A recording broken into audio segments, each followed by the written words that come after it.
Main opposition CPN-UML today obstructed the National Assembly meeting demanding the formation of a high-level committee to investigate the latest incident of gold smuggling that occurred on the night of 19th July. The main opposition has been obstructing the lower house with the same demand.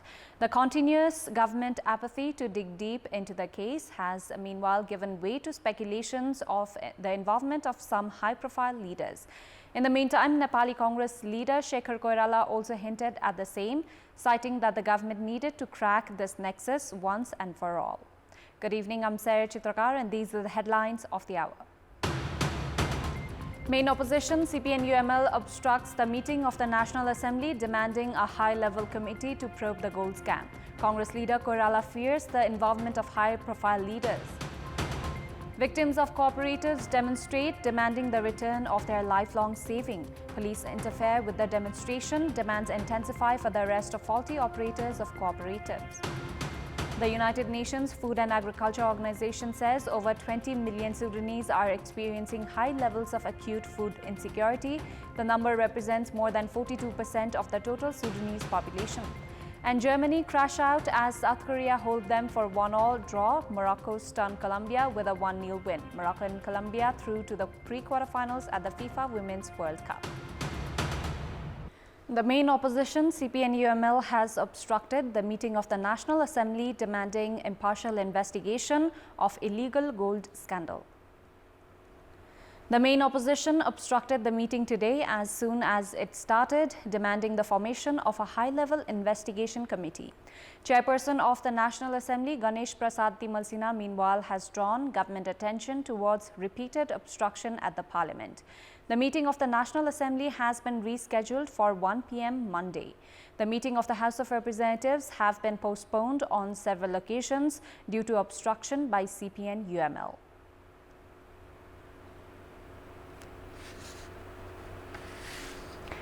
Nepali Congress leader Shekhar Koirala has expressed doubt that the gold smuggling case would reach a conclusion, alleging of involvement of high-level authority in the scandal. Speaking during a program organized by Nepal Press Union, Congress leader Koirala said that corruption scandals were being made public one after another. However, none of them had reached a conclusion. He raised questions regarding political gatherings when corruption scandals surface. Leader Koirala said that investigation on gold scandal by the Revenue Department without the involvement of police was questionable. In yet another context regarding the Congress leadership controversy, he claimed that he has not supported the party president in any wrong deeds. Koirala clarified that he would meet the party president when summoned and that this should not be taken in the form of what he said, bias towards the General Secretary duo. As per the decision made by the Central Committee of Nepali Congress, the party has geared up to begin a nationwide campaign to improve its unions. For this, Central members have been stationed in all 77 districts. Congress has geared up to mobilize Central members for a 10-day campaign under the first phase of the campaign. Central members will be mobilized in 64 districts, while former Central members and invited members will be mobilized in the remaining 13 districts. These members are set to provide assistance in giving a full shape to the district working committees and make active the lower levels where assemblies have not been held. Likewise, works including resolving intra-party dispute, increasing new active membership and renewal of membership is set to be done in this phase. In the second phase, the party has geared up to conduct a nationwide campaign based on community from 27th of August to 10th of September. Police have interfered with the protest staged by victims of cooperatives who had been demanding a return of their savings. The victims have been staging various protest programs since 3rd of June earlier this year. The police intervened after the protesters who had marched from capital's Maitighar towards Baneshwar obstructed the traffic in Bijuli Bazar. A scuffle was witnessed between police and protesters. The victims conducted a rally today saying that the government had turned a blind eye to their plight despite staging protest for the past 63 days. They have accused the government of protecting cooperative operators who have failed to return their savings. The victims have demanded to arrest the operators of such cooperatives and compensate them by seizing their properties as well as monitoring of cooperatives by the Nepal Rashtra Bank. The victims have complained that despite formation of an investigation task force, the government had remained indifferent towards compensating the victims. The Civil Aviation Authority of Nepal, CAN, has imposed prohibition to operate flights after 12 noon in 29 domestic airports across the country. CAN has imposed the ban until the end of September in a bid to prevent possible aviation disasters due to bad weather. The spokesperson of CAN, Jagannath Niroula, said that the Airport Operation Directive has allocated the time for flight operation from 7 a.m. to 12 noon. Now, flights will not be operated to Taplejung, Manang, Jomsom, Phaplu, Simkot, Bhojpur, Dolpa, Thamkharka, Rara, Masine Chaur, Safe Bagar, Chaur Jahari, Dang, Rumjatar, Baitari, Tikapur, Mahendranagar and Ilam after 12 p.m. Likewise, flights will not be operated to Khiji Chandeshwari, Gulmi, Salle, Khanidara, Kagel, Dara, Baglung, Darchula and Meghauli after 12:30 p.m.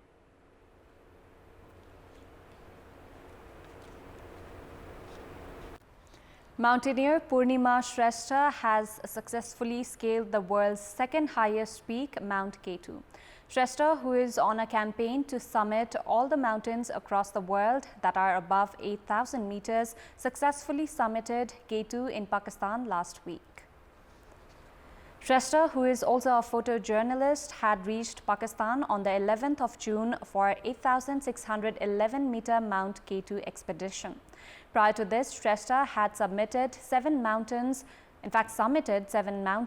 that are above 8,000 meters, including the world's highest peak, Mount Everest, Dhaulagiri and Annapurna.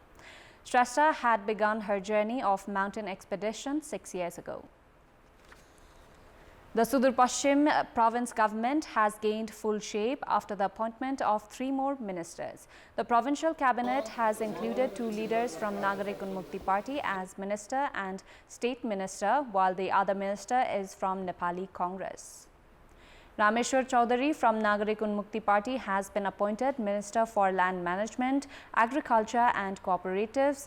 Kailash Chaudhary from the same party has been appointed State Minister for Agriculture and Cooperatives, and Shivaraj Bhatta has been appointed Minister for Internal Affairs and Law. The provincial government was formed under the leadership of Nepali Congress's Kamal Bahadur Shah after former Chief Minister Rajendra Singh Rawal had failed to clear the floor test. Nagarik Unmukti Party joined the government after agreement between leaders at the centre to provide the party ministerial portfolio, 1 state minister, deputy speaker and 2 president posts at thematic committees. CPNUML's Koirali Devi Chaudhary is currently the deputy speaker. Time now for our segment, Public Pulse, where you text us with your opinion. Public Pulse. Here's the question: why do you think the dispute between government and construction businesses have increased? The options are A, businesses slacking off, B, government's failure to release payments, and C, dispute is just a show. Voting is on. Type NEWS, select your option A, B or C and send it to 34001 to share your opinion with us. The United Nations Food and Agriculture Organization has said that over 20 million Sudanese people, representing more than 42% of the national total population, are experiencing high levels of acute food insecurity. According to the latest Integrated Food Security Phase (IPC) projections, over 20.3 million people across Sudan are experiencing high levels of acute food insecurity between July and September this year, with 14 million facing a food crisis and 6.3 million in a more critical food emergency. The report attributes this alarming situation to the ongoing armed conflict in Sudan, coupled with the subsequent economic downturn and mass displacement. Particularly affected regions include the capital, Khartoum, as well as the western Darfur region and the southern state of South Kordofan. The report further emphasizes that the armed conflict has inflicted severe damage on essential infrastructure, including healthcare facilities, schools, power grids, communication networks, and water treatment systems. Additionally, the activities of armed groups involving theft and looting have exacerbated the scarcity of various commodities, including food, resulting in a persistent upward trajectory of food prices. Moreover, the conflict jeopardizes this year's agricultural planting and production, potentially worsening the local food crisis.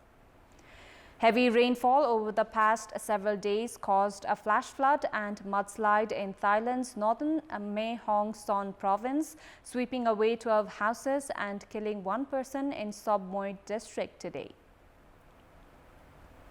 About 100 villagers have been evacuated as the mudslide has damaged roads and cut off highways, TPBS cited the president of the Mae Sam Lap sub-district office, saying officials were seen in the affected areas cleaning out fallen tree branches and inspected road damages. Meanwhile, TPBS observed that the Chi River in northeastern Chayapum province is leveling, although still below the riverbank. The water level from the Moon River in northeastern Ubon Ratchathani province still reportedly at a normal level, where water is being released at a steady level.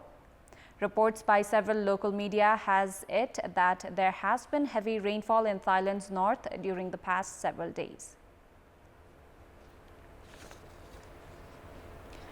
North China's Hebei province upgraded its current flood emergency response from level 3 to level 2 from 10 p.m. local time yesterday, as several cities have been seriously affected by floods due to the recent round of heavy rainfall in extreme weather conditions.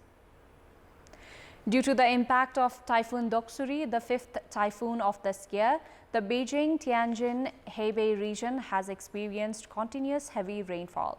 The National Fire and Rescue Administration yesterday dispatched 500 firefighters from the neighboring Shandong province, as well as a team of flood rescue experts to aid Hebei's Zhuzhou city, one of the worst hit areas.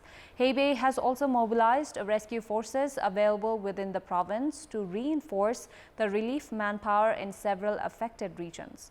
More than 133,910 people have been affected by rainstorms in Zhuzhou, a city with a permanent population of 600,000. The total disaster hit area covers 225.38 square kilometers. In flood-engulfed areas, firefighters have kept patrolling the affected neighborhoods with rescue boats evacuating trapped residents. While some residents opted to stay on upper floors until the flood water subsides, people whose homes were seriously flooded, including many senior and children, were escorted to safety through concerted efforts of rescuers. A total of 9 cities, as well as the Xiong'an New area in the southwest of Hebei, have been affected by floods.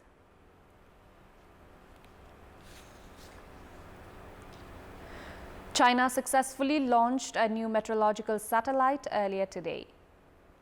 The Fengyun 306 satellite was lifted into the preset orbit by a Long March 4C rocket, which blasted off at 11:47 Beijing time from Jiuquan Satellite Launch Center in northwest China. The satellite will provide services for weather forecasting, atmospheric chemistry studying, and climate change monitoring and research. The mission marked the 481st flight of the Long March carrier rockets, according to the launch center.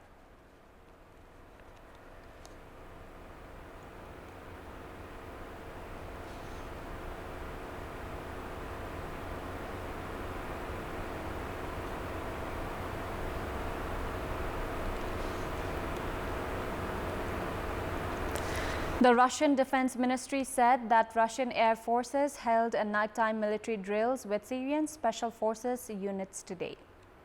Footage released by the ministry showed the drills involved military planes, helicopters, and multiple missile launch systems, as well as a large amount of infantry and other military hardware. Russia intervened in Syria's conflict in 2015, using airstrikes and deploying advisors and military police to help Syrian President Bashar al-Assad retake territory from rebels.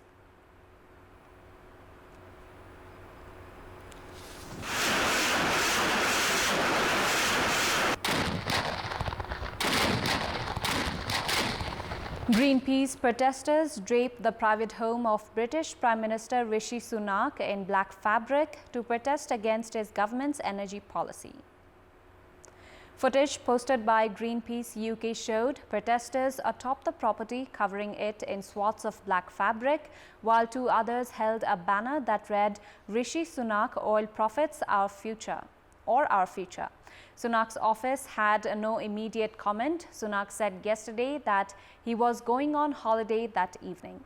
Britain adopted the target of reaching net zero carbon emissions by 2050 under Prime Minister Theresa May in 2019 and was quick to build up its renewable energy capacity. But campaigners have criticized the government's record in recent years.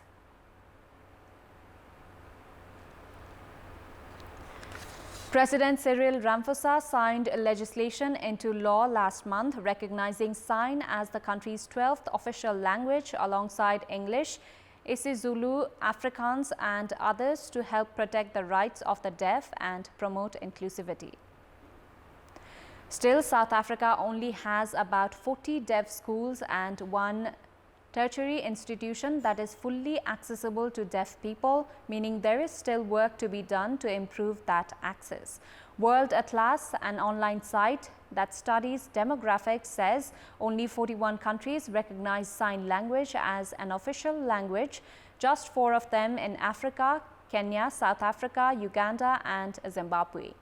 It has been a long journey for South Africa to get this far, and deaf students have been waiting for those barriers to be removed, signed Wilma Nieuwhout-Driessen, the country's only deaf member of the parliament. Before wrapping up, here's a look at the top stories once again. Main opposition CPN-UML obstructs the meeting of the National Assembly, demanding a high-level committee to probe the gold scam. Congress leader Koirala fears the involvement of high-profile leaders. Victims of cooperatives demonstrate, demanding the return of their lifelong saving. Police interfere with the demonstration. Demands intensify for the arrest of faulty operators of cooperatives. The United Nations Food and Agriculture Organization says over 20 million Sudanese are experiencing high levels of acute food insecurity. The number represents more than 42% of the total Sudanese population. And Germany crash out as South Korea hold them for 1-1 draw. Morocco stunned Colombia with a 1-0 win. Morocco and Colombia through to the pre-quarterfinals at the FIFA Women's World Cup. That's all for the moment. Thank you for watching. Bye for now.